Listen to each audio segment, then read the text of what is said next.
yeah, I saw trafficking going on. It's like, I'm looking at bad guys and I'm like, whoa, look at that. There's child trafficking going on. And that's one of the reasons why I blew the whistle the way I did it. I came across information where cartel members were sponsoring or getting these unaccompanied kids at the border. Well, why would a MS-13 member be trying to get a child? Right. And then when you say it out loud to yourself, that's when it hits. And it's like, why would an MS-13 member be trying to get a child? No one's collecting on this. No one's looking at this. No one even cares about it. Then we become the trafficker because we are now the person that takes a child to their final destination. No, this is a program that's trafficking kids, and it has for a very long time. We are not the first whistleblowers. By the way, my name is Joe McClane. I host a radio program called A Catholic Take, where we look at the world through a Catholic lens. I'd love for you to hang out with us. If you like it, give it a thumbs up and let us know what you think in the comments below. If the headlines are to be believed, the situation on the border is not a good one. In fact, it's getting worse, it would seem. You might even have to go all the way back to the Bush years, the last time it was pretty bad coming across the border in these numbers. However, come 2020, we saw a shift of a magnitude that we haven't seen over the past 20 plus years when it comes to the immigration situation coming across our southern border. But with that, illegal immigrants or those that are looking for asylum comes a heck of a lot more problems. Drug-related issues, sex trafficking issues, slave trading issues. And when was the last time you heard a bishop preach out against the coyote system, for example? Especially those bishops that are living down on the border. I haven't heard one. Have you? I don't think so. You might recall a few years ago over on Veritas, Project Veritas, Aaron Stevenson was an employee with the Department of Homeland Security. He came out as a whistleblower because of things that he felt were incredibly concerning in the course of his job. He joins us now to talk about the current state and has anything gotten any better. Aaron, thank you for being on with us. Of course, thank you for having me. So let's start with, what did you do at the Department of Homeland Security, and why did you become a whistleblower? What were you trying to inform the public of? Okay. So yeah, my background is actually intelligence. I got that in the Marine Corps. And when I got out of the Marine Corps, I still wanted to do the whole, serve the country, whatever, right? So I went and became a federal employee for DHS, the Department of Homeland Security. So I actually was hired initially in a very small program called US Visit, but we were sitting with CBP, which is Customs and Border Protection. And this is back in this very, very end of Obama's first term in 2012. And my job there was to do vetting for certain aliens. Primarily, these were Iraqis and Afghans, because that was my background, both in the Marine Corps and contracting via DoD, Department of Defense. And long story short, we kind of just got rolled over in that, and we became full-on CBP employees. I was there for about 14 months, give or take. And then I realized that there was a lot of just issues. We were finding bad guys, but we couldn't stop them from coming in for numerous reasons. Just this is the technical problem with immigration law. It's very nuanced. They're very risk adverse. You don't have a lot of teeth when it comes to enforcement unless the president makes very, very grand maneuvers. And in early 2014, I was just you know what? If I can't make good effect here, I'll go to where I can. And that's before they even get status. So before they can fly in here, maybe I can find bad guys as they're applying. And that's where I was still at. I was very, very naive as a young 30-year-old. And so I joined USCIS, which is U.S. Citizenship and Immigration Services. Still an intel guy. And that was in 2014. Now, from there right away, you start seeing major, major programmatic problems. So it's not like they're any different than the rest of the government, but you're seeing screening problems. You see immigration officers, having no accountability when it comes to them skipping over certain procedures and how to do background checks, et cetera, et cetera. Just major problems throughout the entire thing. And by 2017, I pretty much dropped my pack. I realized this is just dumb. I'm just going to kind of ride my time out now as a federal employee, become your standard Fed, and just show up to work, not care, get a paycheck, and retire in 30 years. It wasn't until 2020. So that's my shift in life in a major, major way. Going to war, doing all kinds of things, and never having a strong Christian upbringing. I was an atheist from about 2010 through 2020. Wow. And it wasn't until then when, I'm kind of looking around in life and realizing I think I'm being lied to in a lot of things. It's like, yeah, I know the media lies. I'm already kind of there, but that was a very weird year, and it just made me kind of really look inward. Was there And anything else about 2020 that really was propelling this move in your life? Was it the politics? Was it the J6 event? Anything like that? everything. It's culture, politics, news, society. It just Lockdown. everything. And what I really kind of realized was like, especially because remember, I was living in Northern Virginia, so I Mhm. went to DC a few times just to watch the burnings. And I realized like everything going on right now is they've got some things in common. What are they? And one of those things I boiled down to was like, well, these are all godless people. They're all atheists. And I was like, well, I'm an atheist. And then I started doing okay, I'm an analyst also. So now I'm breaking down like, well, why am I an atheist? And the more I'm breaking it down, the more I'm realizing like I've got some very, very bad arguments. And I go through it all kind of, over a course of a long period of time. And in late 2020, I'm starting to realize like, okay, God is real. That's fact. Um, and that kind of starts moving me now in my decision making as well. So late 2020 in October, I reached out to Project Veritas, and I just told them like, hey guys, I'm a Fed. Like things are so messed up. You guys have no idea how bad this thing really is. Like it sucks. So let's talk at some point in time because I don't know what's going to happen in the election. I don't trust it. I know in the future bad things are going to happen though. So I'm gonna make my decision in life now. I'm not just going to do nothing, right? And then lo and behold, it all changed for me in 2021. And that was in February of 2021. I came across information which proved, like completely black and white, that we call them transnational criminal actors. We can just call them cartel members. It's much easier for everyone to kind of have that language. Where cartel members were sponsoring or getting these unaccompanied kids at the border. So these kids that show up by themselves. Mm. It's a program I wasn't really familiar with, obviously, but what happened was, I'm on this program for about 5, 6 years, which we capture and collect on information from these cartels. It's called the Transnational Organized Crime Watch List, or the TOC watch list. And it functions the same way as like a terrorist watch list. It's like literally the same type of system, but instead of populating it with a bunch of terrorists, we populate it with a bunch of cartel members, right?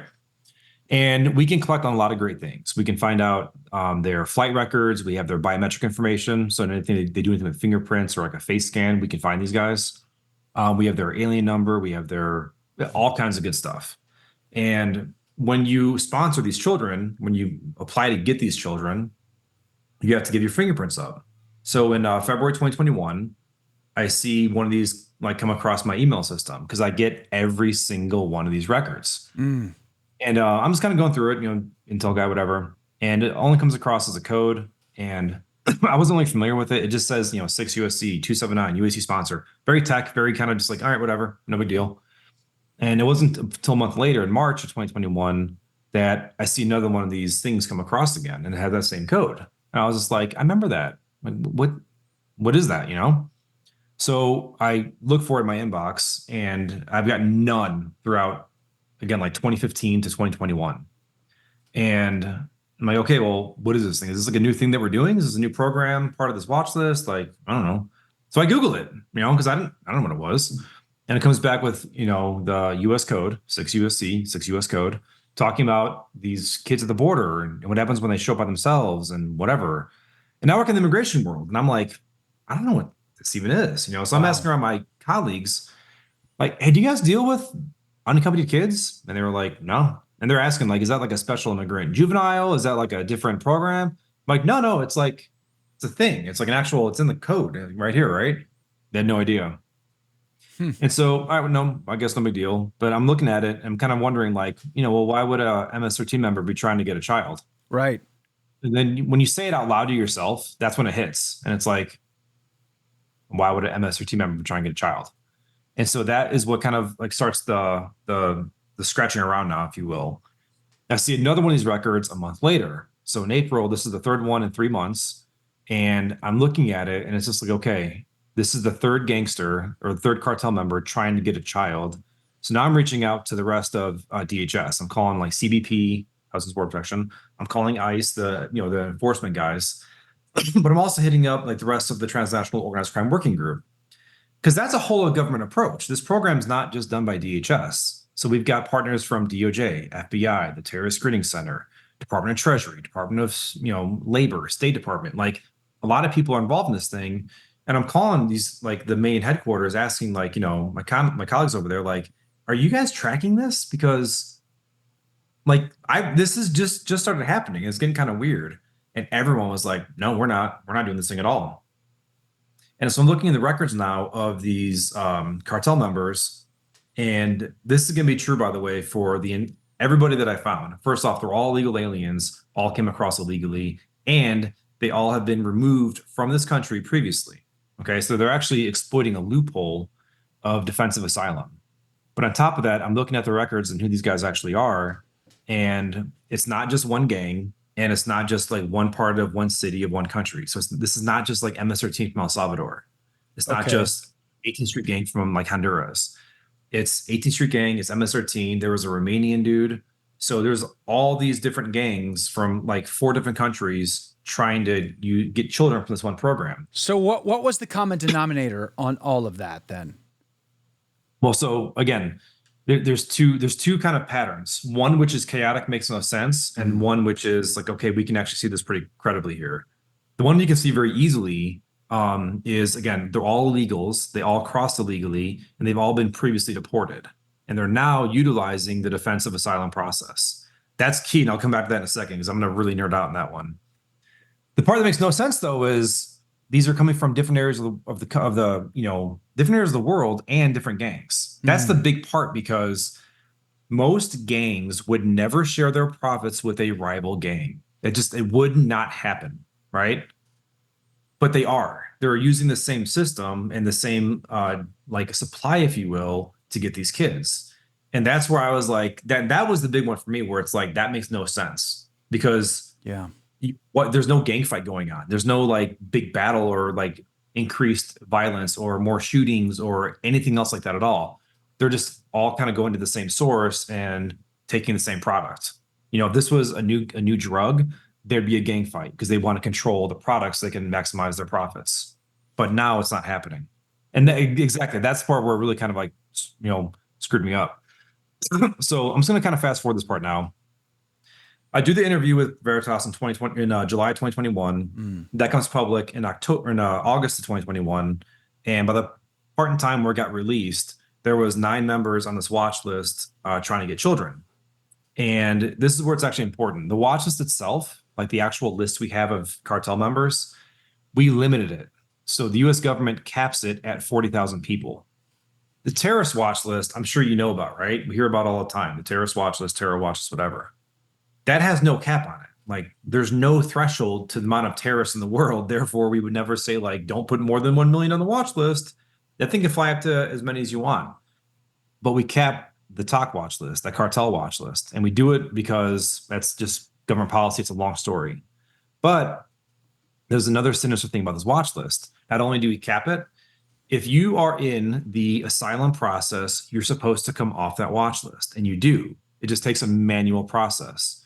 So all these illegal aliens that I found that were trying to get these children, all 12 of them, by the point in time that I went public, there was a total of 12 of these guys. All 12 of them were going through defensive asylum, and they still had to come off that watch list.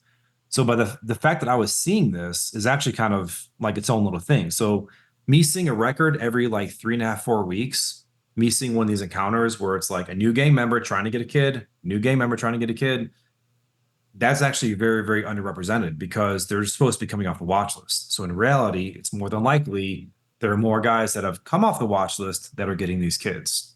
And all their asylum claims were absolutely fraud. It's just that our system is basically built to accept fraud. So that's what really compelled me again to go like, okay, now I got a decision to make, so I'm pushing this thing into my Veritas journalists. I'm like, dude, like, we know these are bad guys. We know they're getting kids. Like, you guys got to be finding something out there. And I told them, like, I'm pressing hard in the government. Like, no one's collecting on this. No one's looking at this. No one even cares about it. Like, I'm making phone calls being like, hey, are you guys tracking these unaccompanied kids going to gang members? And they were like, no. I'm like, because there's records that it's happening. Like, we know this is happening. And the response was just like, oh, no. but like no curiosity. How could that No, be though? Like all these kids are slipping through the cracks and nobody cares or is aware of it. I mean, either that's diabolical confusion or someone's up to no good here. I think it's both, and I think the majority of that is diabolical confusion. Most people as a whole, I think, are very, very just kind of like they're very lukewarm, if you will. Well, only including now federal employees, most of them don't care. Again, I was that person as well, up through like for a long time, where it's like the system broke me. I just don't care anymore. I tried doing, good work. I tried finding fraud, tried finding bad guys, and the system just wouldn't let you do it. So most people in the government, it's not that like they're bad people they're just whatever, show up, do my job. I don't care. It's a great job, awesome pay, great benefits, a lot of telework, all those good things. It's very safe employment. So why would you want to risk the boat? Why would you want to, there's no impetus to do the good thing, to do the right thing. And we're So not a Christian. what year was that you came out officially? 2021. 2021. And you were fired not long after that? Oh, I was fired a little long after that. It was I was let go officially February, first week of February in 2023. So it took them like about a year and a half to do the investigation Yeah. against the government. And so what was their what by what grounds did they fire you? Like what did they find you guilty of that they said they could terminate you? Well, so when the process takes a while, right? But in the end, we can go backwards on this thing. In the end, they give you this like just booklet of like your charges and the investigation results, whatever else. And their thing to me was, we can't trust you anymore. You've lost the government's trust. You no longer are a person that we can just like, yeah, you can work here. And it was gone. They took my clearance as well, like the last day prior to that. And part of a condition of my employment is I have to maintain a security clearance, a top secret, whatever, which I've done my entire career, like 18 years. And everything that I gave to Veritas and the journalist there was all unclassified. This is nothing that exposed, or would open up the U.S. government to any kind of. It wasn't top secret stuff. It wasn't secret stuff. There's no tactical or strategic outlook of anything going bad.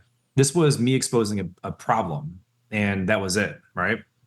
But they didn't trust me anymore. And that was the catalyst for them saying, you're now fired. I wonder if the kids that got sent to gang members in the United States, I wonder if they can trust the government anymore. Are they allowed to fire the government? Because it seems like there's a lot of mishandling of trust here in all the wrong places. What happens to these kids when they get shipped off? With the anonymous nature of who they're getting shipped to, we don't even know who these people are. Not really. So what happens to these kids?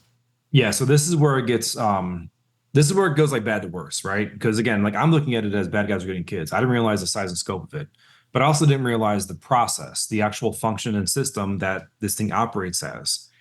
Okay, so it takes like, again, their goal is like 10 to 14 days to go from border to 2 weeks later, you're with your sponsor, you're with the person that's going to be picking you up.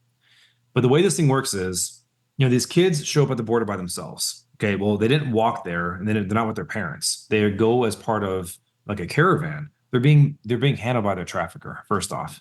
Then we become the trafficker because we are now the person that takes a child to their final destination. So we're that last like 3 miles of trafficking. And the way this works is these kids show up with a point of contact. So either like it's written on their jeans in a Sharpie, or it's like, stapled to their shirt, or it's like tucked inside their clothing. But it says, like the sponsor's name, email address, or phone number.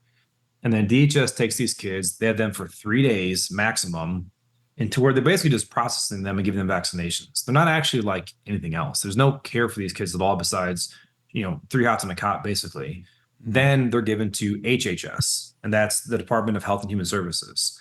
They are the ones that operate this actual program.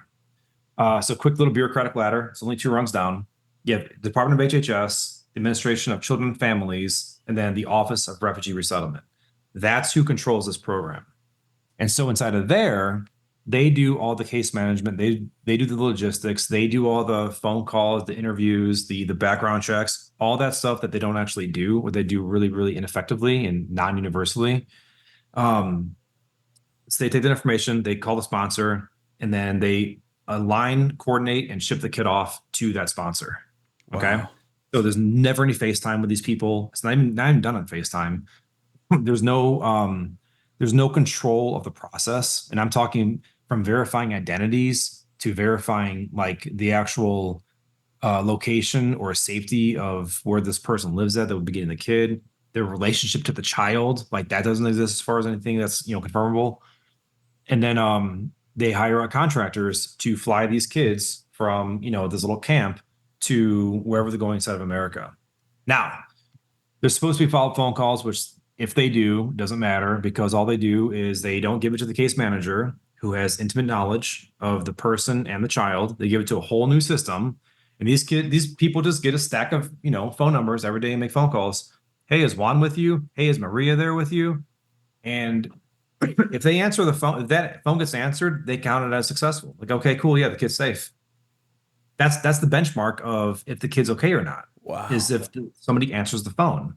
So when you hear the number of 85,000 missing kids within 2 years, that's only the first 2 years that this went on for. So 2021, 2022, that's missing all of 23 and so far of 24. So we know the number's much higher than that.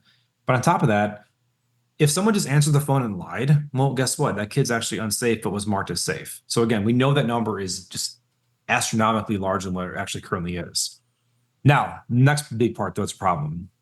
If these kids are, for example, let's say they're actually found being trafficked and like the government, the few cases they actually find these kids in, if they find these kids being exploited, they get sent back to ORR and go through this program again.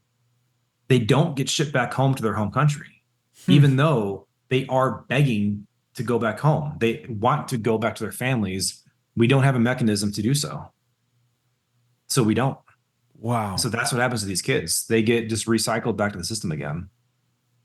That's unbelievable. So another gang member can come and just say, hey, this is my guy. You got to give me this girl. You got to give me this boy. And then they just give it and then don't ask questions. And then, so this child is basically stuck. I mean, what is life like for the child in these circumstances when they're being trafficked? Okay. What is their lifespan? What is their health? What is their psychology? What is all that like? Well, we know that trafficking victims, their average, the duration of their life, the lifespan of their life as a trafficked victim is about 7 to 10 years. So that's which it sucks and it's hard to talk about that so objectively, but it's true and it's verifiable. Like, behaviors overlap, patterns develop. That's a very true statement. These kids, these teenagers, 7 to 10 years, they'll be dead on average, which means obviously many can be done way younger than that. Wow. But as far as their conditions, you can find patterns there as well. If you're a teenage boy, you're being labor trafficked. So we know you're working long hours in, bad conditions, doing, more than likely ridiculous manual labor that no one wants to do. That's why they're there. If you're a younger teenage girl, we know you're getting sex trafficked. As far as the children themselves, we know that they're exploited because foster homes, group homes, that whole system of that whole side of trafficking as well, they get Title IV funding to take care of these kids. And they get a lot of money from their state and federal government to basically have these kids in their system. So they're being exploited. And that gets very insidious, by the way. I'm not the smartest guy in the world on this one. I know a little bit about it. But for example, these kids, if they go to these, group homes, foster homes, whatever, the more damaged, if you will, a child is, the more like financial assistance you get. So if the kid's got ADHD, if the kid's got medical problems, if the kid's got mood problems, if the kid's got PTSD, and he has to get medicated for all these conditions, that's money in the bank for the person holding that child. So the impetus for these people, obviously, is a financial incentive to get the kid on these drugs. Well, psychotropic medication in children, if you don't need it, it's a very damaging, long-lasting problem. So like there's that route for the kids as well. This is not including child porn. This is not including just straight up sex slavery for, the rest of the demographics. So there is no good outcome for this program. I'm sorry to say that. Like, I know people try to find like reform possible or like, well, maybe if we just do better vetting processes. It's like, no, you can't vet for, trafficking. Like, and I've done vetting work. Trust me, you can't look for those things. We don't have the capacity to do so. But there's no good process, I think, in which you can actually function this program and do anything according to what I would say Jesus Christ wants us to do with kids. And that's kind of our thing, is like, obviously we know about, the millstone, right? You go ahead and harm kids, find out what happens to you, right? Well, and this is my own, take on it as well. Um, I think it's pretty clear that, when Jesus said, give to Caesar what's Caesar's, but give to God what is God's. That was kind of clear. It's like, I get it. You can tax us. You can make crazy laws. We get it. But, children don't belong to Caesar. Children don't belong to the government. God gave the child to parents, to those two human beings. That's who has the child. That's God's child, and the parents have the authority. And the government, at any way being involved, this will always be the outcome, no matter what it is. Whether it's CPS United States, whether it's this UAC program by HHS, you can go into it in detail. There's always going to be exploitation, harm, trafficking of these kids in these government programs. So what do we do about that? I mean, if I could give you all the money in the world, what would you do to solve this problem? All right. I'll answer it first, real world, then rhetorical. Real world, if you mind, can I do a little like a plug, if you will? Please. It's not money, by the way. Feel free. We're doing this thing where we're pushing back on this rule change. So HHS, right? They are horrible at this program, and they designed it all themselves. So all these things I've been saying are the conditions of the policies that they've created themselves. This is the administrative state. This isn't like, Congress said like, oh yeah, here's a new bill, don't do background checks. No, that was HHS saying like, yeah, well, there's a pandemic, we're going to modify these things. Okay, well, you know what? Now it's Biden, so we're going to modify these things. That's how government works. It's, federal employees making changes as they wish. And in October 2023, HHS decided to do this rule change, which is basically legislative law without the legislature.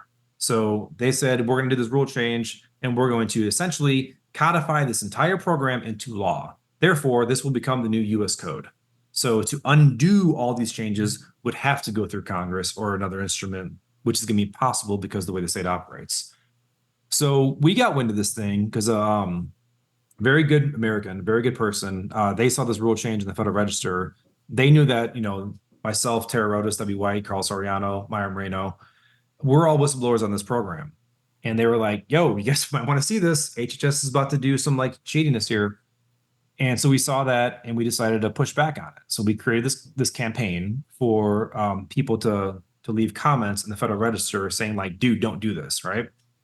And it worked. We got like 73,000 comments. Senator Grassley, he wrote a letter to HHS saying like, hey, if you guys push this rule change through, the Senate is going to introduce a Congressional Review Act. And we didn't know what that thing was, by the way, when we started this comments campaign. A Congressional Review Act apparently is Congress's authority over that administrative process to where they can say, no, you're not doing this, which is really, really good, because then then the whole thing goes away and they can't do it ever again. So that's happening right now. So we're trying to obviously get people to please call their two senators and please call your representative and tell them to vote yay on the CRA. Just literally call up, say, Chuck Grass has got a CRA, vote yes. 3 phone calls. I'd really appreciate it to everybody watching this. So that's the real world thing, what we're doing right now. I just want you to repeat that, if you don't mind, just because I wanted to be clear call to action here. You're asking everybody listening and watching right now to call, if it lives in the United States, obviously, I have an international audience as well, but you got to call your senator and you got to call your congressman, ask them to vote yay on what? On the CRA, the Congressional Review Act. Yay on the CRA. All right, thank you. And that's both your senators and your representatives. Make sure you get them both, because right now there's, I want to say 45 on board with blocking it. And that includes Joe Manchin. We're trying to get obviously the rest of the GOP, which should be pretty easy. So now we got to flip states. So since I'm not a Fed anymore, I can do this, especially people that live in, let's say, Nevada, Arizona, New Mexico, Montana, Virginia. If you guys especially could please get your, because this is not like creating new law. We're not saying like, hey, call them up so that way we can pass new legislation. No, we're trying to block very bad legislation which traffics kids. And then we can handle it again. But it's like, we're trying to stop bad things. So this is not like partisan. This is just like, this is not good for kids. Please help us out. So that's that. Then when it comes to this in-between world of rhetorical and, like my fantasy land, right? Right. Administration change 2025.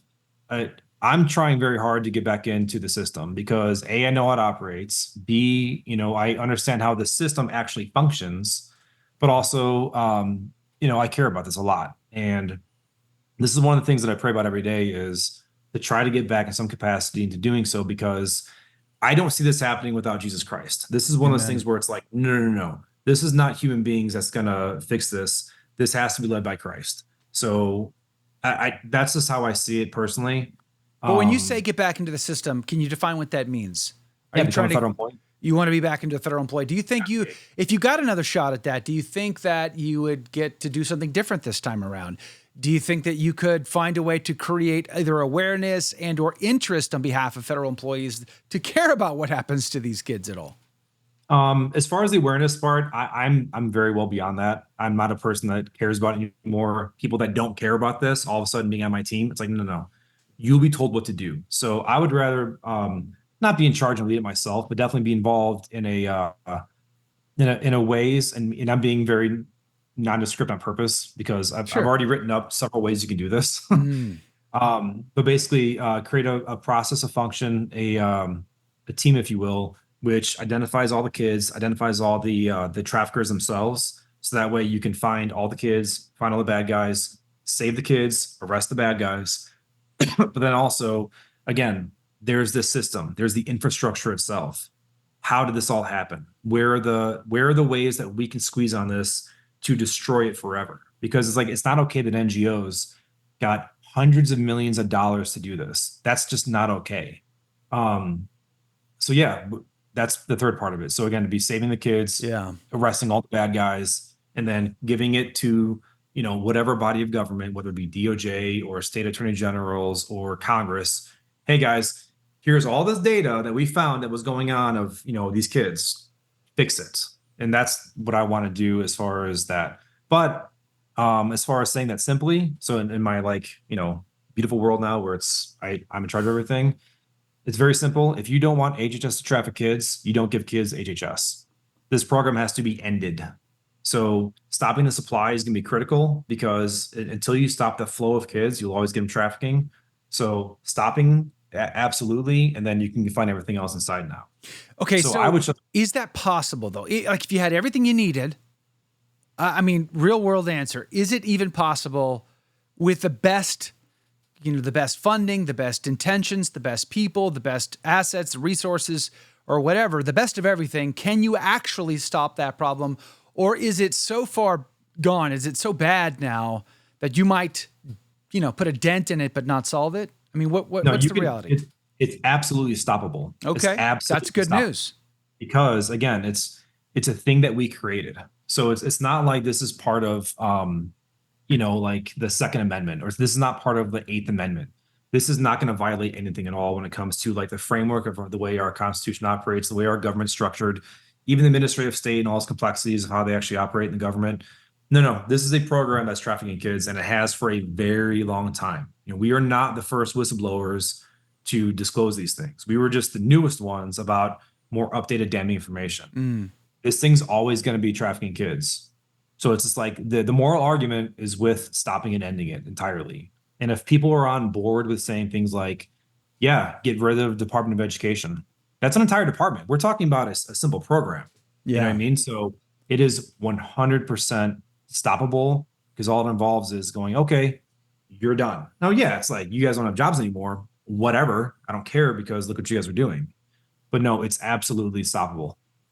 So I want to understand something. Just it's a nuanced point, but I'm trying to wrap my head around it based on some things I've heard you say either in this conversation or in others.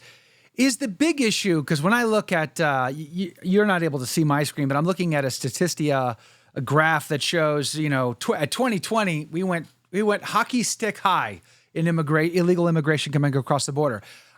Can you define for me, is the issue illegal immigration or is the issue amnesty immigration? Like, what is the actual nature of this massive tsunami wave that we've not seen even 20 years ago during the Bush years? It was bad, but it was never this bad. This is bad at a whole nother level. So we keep saying illegal immigration, but from the sounds of it, it's technically amnesty immigration that we're dealing with. Is that true? Well, Okay, so my take there is because you do see some kind of cycles in these waves of people coming over.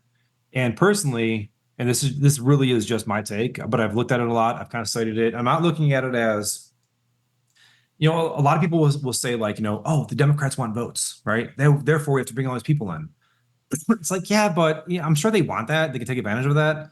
But you don't need people to get ballots. That's just you don't. I don't think that's what it is. What I think happened in 2021 was we stopped our economy in 2020. Like it ground to a halt, and that's not a good thing, right? Yeah. Well, the way our economy functions, the way our system operates, which means also like our monetary system, we are a Keynesian economic system, or a Keynesian, however you want to pronounce that, name of Keynes. But America needs buyers, like it needs consumers. For example, General Mills, right? They didn't start their 2019 forecasting of 2020 being like, yeah, we're going to shut down entirely and go from there. No, they modeled themselves like everybody else of, let's continual growth, let's continual profit. And then it all shut down quickly. And that's across the board. Mm. So personally, I think there's kind of a mixed effect. One, people coming over are economic migrants. When we shut down, so did they. And that hurt them pretty bad, right? So most of the people coming over are desperate and in need of just making money. I'm not saying it's okay. I'm just trying to make sure that's understandable. Second part is we had to start selling stuff because again, we are not a economy that we always need more consumers. This is just the way we operate. So I think they were like, yeah, get them up here. And I think our industry leaders were more focused on preventing that from crumbling away than anything else. We've had a negative birth rate for 5 straight decades. Right. So Yeah. again, I think they're just like they fixed the glitch, if you will, and don't care about the outcomes afterwards. Now, again, everybody though is making money off this. So you're going to get a lot of advantageous networks taking, kind of getting involved, taking advantage. That's what child trafficking came from. All of a sudden you've got, oh, we can do this really easily now. So now we have a new way to get kids in the country to traffic them and sell them for sex and labor. Awesome. We're going to do that. We'll use this program. Same thing now when it comes to drug smuggling and trafficking. They've got more movers because more people are coming over. Therefore, they can flood more into the market for people to do so in a desperate environment. But on top of that, it's like, yeah, this system wants it as well. USCIS, for example, I know they want this coming over because all those people that are coming in, they will eventually be getting immigration benefits. Even if they're illegal, they still go to USCIS and ask for like defensive asylum, or they get their I-765 work card. That costs money.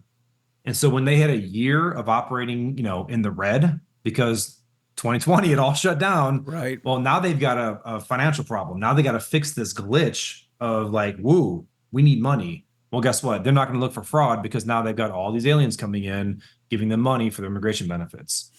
So to me, it's like, yeah, the amnesty problem is huge because there's so much fraud involved, but they will always figure out a way.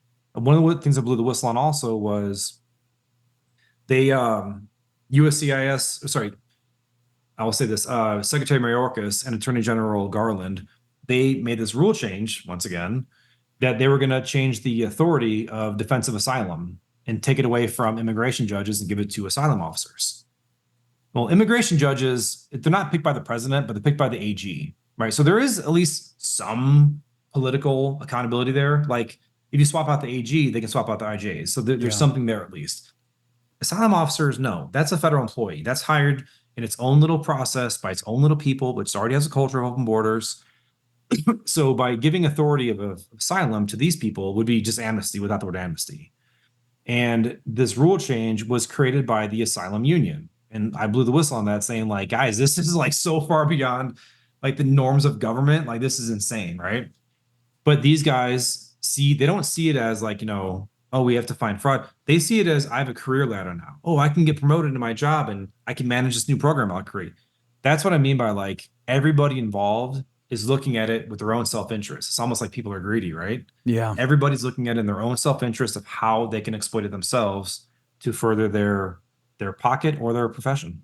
It's been a few years since you were a whistleblower. So in that time, have you seen an uptick? Has it leveled off? Is it the same? Is it worse? Is it less? I mean, like, where do you think that the situation is, especially in child trafficking coming across that border?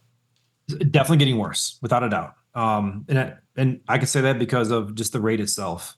And there's way more we can find out about it. It's just that, again, this won't be solved until we have authority to do so. So that will require, like, yeah, winning elections, taking back offices, taking back whatever's. Definitely getting worse though, without a doubt. That's like, to be clear to the audience, this is not leveling off. This is not slowing down. This is not, slightly turning directions away from the cliff. It's getting worse. But it's getting worse, I think, every day, there's always new like evolutions or developments, right? And it's also one of those things too, where it's like, yeah, I saw trafficking going on. It's like, I'm looking at bad guys and I'm like, whoa, look at that. There's child trafficking going on. And that's one of the reasons why I blew the whistle the way I did it was instead of going to the government, which I was already trying to do anyways, instead of going to the government and saying like, hey, OIG, could you please look into this? I saw it as more urgent. And I saw that as the not urgent path. So I went to the media, to tell the American people, don't get me wrong, that was part of it. The main thing though was to like send up a signal, like throw a flare up there. So that way somebody out there who's maybe a good person sees it as well. And that happened. And that was Debbie White, Tara Rodas, Maya Moreno. They were in Pomona, California, and they were already seeing trafficking, but then they saw my video and they were like, whoa, these are going to gang members? These are going to cartel guys? And that's what led them like a little bit of ammo in their tank to really get into this thing at a bigger level. And then Tara came forward in 2022 about it all. And then that kind of shocked everybody because it was like, whoa, this is way bigger than we all thought. So I'm looking at bad guys, they're looking at children. Carl Sariano, he's the end stage of this thing. He was a transportation specialist taking these kids from all these little camps to their final destination at the airport. And he's seeing it going on in crazy different ways. So like, there's always going to be new developments of the way it works or like the the depth and complexities of how it operates. How do I answer that now? But it's one of those things where it's like, I don't need to know anymore. Like I don't need any more red pills. Right. Like, right. I gotta get involved now. Like now it's like, I think lines are drawn, guys. We're kind of there. And again, that's why it's like, I've been focused now on, okay, I'm playing it as if we've already won because I'm not going to do anything for the election. I'm just myself. How do I then, if we win, I'm not wasting time right now. It's like, no, I'm going to think about people that can get involved, people we can hire, how this is going to operate, reporting structures, reporting mechanisms, how there's accountability. Like I'm just at that level now where it's like, okay, now it's just time. Now I'm waiting now until January 2025 to be given a green light, and then go from there. And if I'm part of that, awesome. Yeah. And if they're like, yeah, but you kind of suck.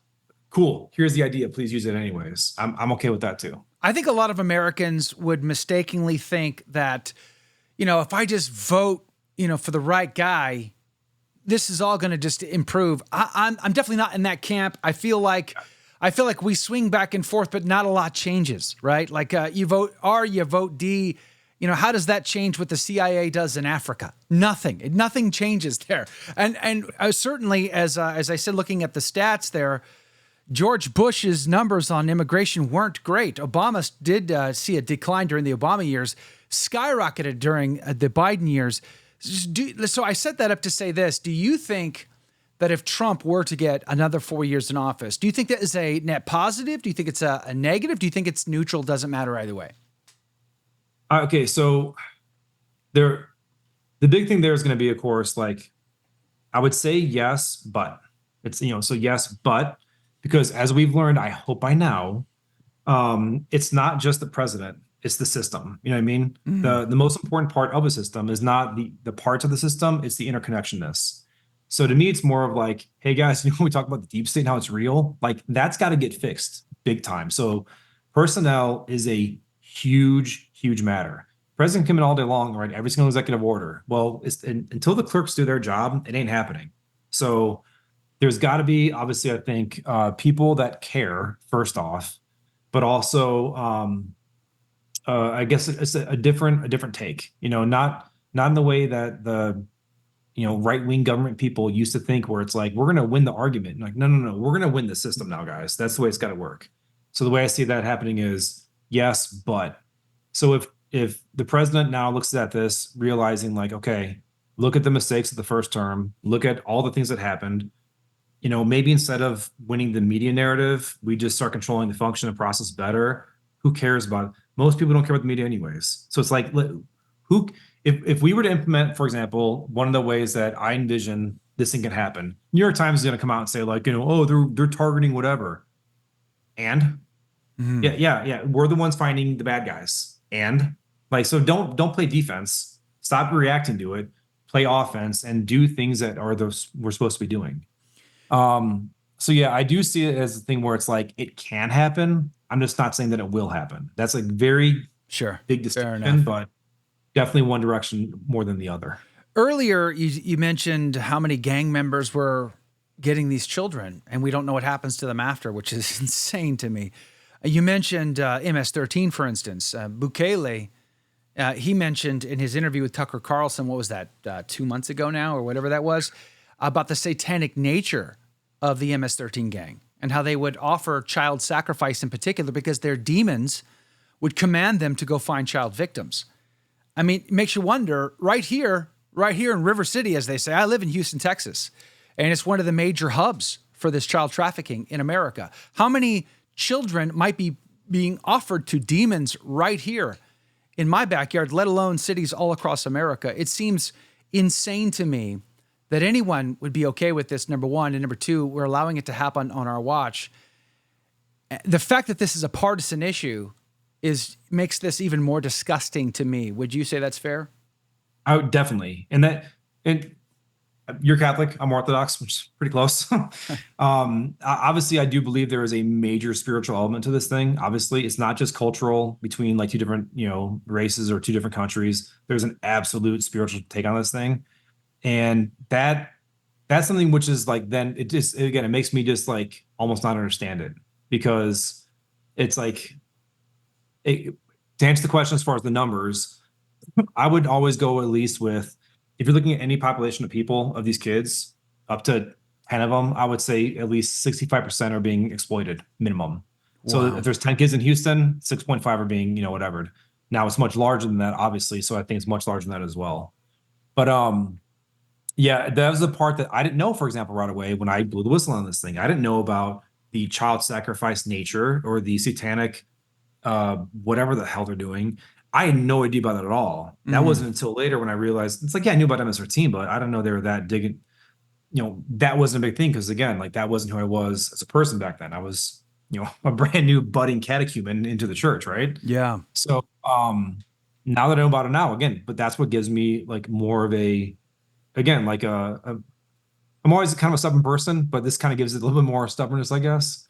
But definitely an urgent take on it. Like, that's why, again, it's like, I'm doing all that I can right now prior to, like possible placement and access to fix this thing, because that's going to be the catalyst which needs to happen. So let's not wait until then. Like, whatever we can do now, let's do it now. Even if it's just identify some people, or like, hey, how would this work in general? Figure out later, but do what you can now.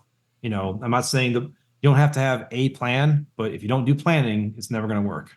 Well, I got to say, we have one thing we can do, and that's call our senator, call our congressman, and ask them to vote yay for, what was it again? The CRA, the Congressional Review Act. Yay for CRA. Remember that. We're going to put a link in the description. I think there's like a cheat website that allows you to look up exactly who your people are and get their contact information. We'll put that in the show notes as well. I'll send you one, because Tara Rodas is on the board for America's Future, and they're helping actually organize those things too. So I'll send you the link if you want to do that one, or obviously another one too. Perfect. Whatever. Yeah, please do. Please do. Okay. Aaron Stevenson, I'm very grateful for your time today. I'm very grateful that you've, followed your conscience and blew the whistle. And I'm going to pray that you're very successful in what you do to help save these children. And my heart breaks that it almost feels hopeless. I'm going to be honest with you. It almost feels a wee bit hopeless for these kids that unnamed, we don't know who they are. 80,000+ is the ones we know. How many more is that? I don't know. But man, if it wasn't for people like you, almost nothing would happen. I mean, thank you, obviously, but can I add something really quick though? Please. You're not wrong with it's hopeless. As of right now, current trajectory, it is hopeless. Wow. This system it can't stop what it's doing, but also it can't fix what it's doing either. So you're not wrong by doing that. Like there has to be change in order for this thing. Again, like you got to stop the kids coming in the way it's happening, obviously. And then from there you can start, but those are two changes. Stop the kids coming in and then create a mechanism of whatever to go after the kids and the bad guys. And then that last part is now you have to destroy the way it already happened. Because like, guess what? NGOs are going to do the same thing they did previously. They're just going to adapt. Well, don't let it adapt. Like, just take them away. You just opened up a can of worms there because right now Catholic Charities gets money per immigrant that they help. That needs to be cut off too. We can't be incentivizing a broken, messed up system that allows for 100,000 children to go poof into the night into the slave trade. So no Catholic organization or otherwise should be participants in this mess. We should say, no, we're not doing this anymore. Shut the border. We're okay with immigration, but it needs to be legal. It needs to be legit. It needs to be controlled. It cannot be chaos. Those human beings, if we truly love them, deserve better than the nonsense that we have delivered to them, the chaos that has become their life. We are culpable on that. Blood is on our hands. God bless you, Aaron, for what you do. Thank you for your time today. Did you like that video? It's okay. You can admit it. It's perfectly fine. Hey, we cover the big stories of our day, from inside the church to outside the church to all points in between, and we do it from a Catholic perspective. It's called A Catholic Take. It's a radio program Monday through Friday. We live stream it right here on this channel, by the way, so make sure to subscribe, like, and share. We would be very grateful to you. And don't forget, you're going to want to watch this video right here because you don't want to miss anything.